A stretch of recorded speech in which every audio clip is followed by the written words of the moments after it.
So, ayan guys, for today's video ay magluluto ako ng aking lunch. Ang aking lunch ay dumplings at saka luncheon meat.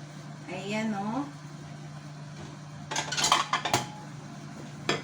Luto ako ng luncheon meat. Sana naman hindi tumaubi ang aking cellphone dyan. Dahil nakapatong lang.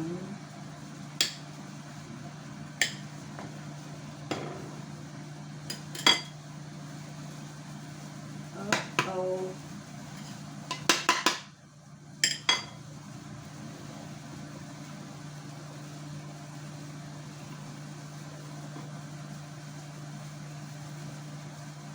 Ayaw niyang lumabas. Oh, yeah.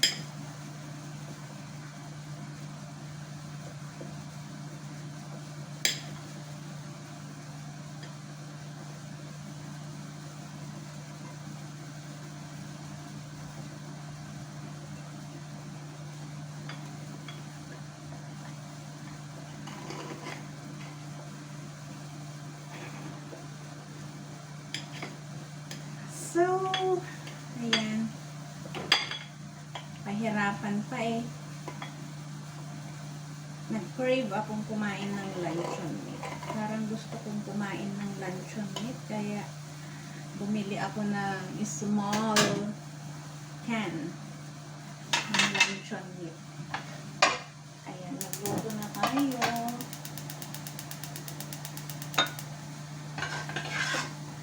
Dating may oil na yan kasi nga ginamit ko kaninang nag-fry ng salmon.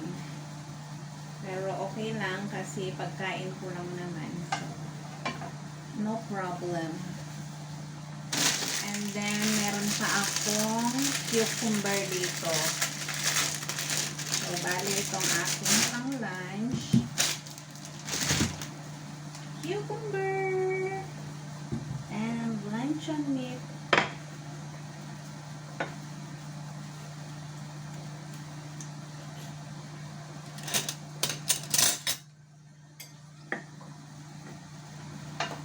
Tapos may dumpling pa ako doon. O, diba? Bonggang-bongga.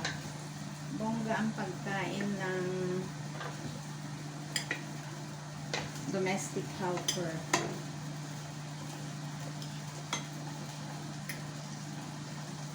Somewhere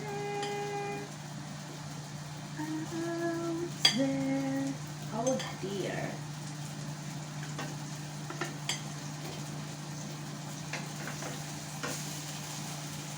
Gusto ko yung luncheon meat na crispy.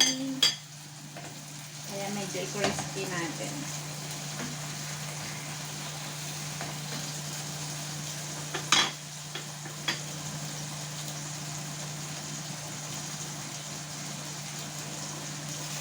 Dami kong pagkain.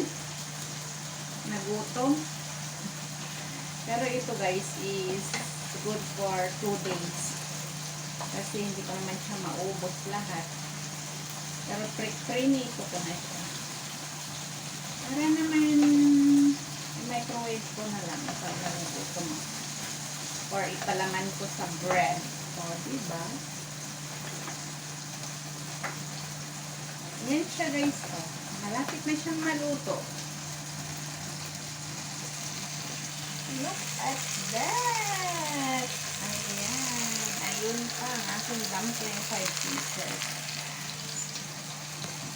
So, yan lang guys. Thank you so much and please like, subscribe, and hit the comment below for more videos to share. Bye!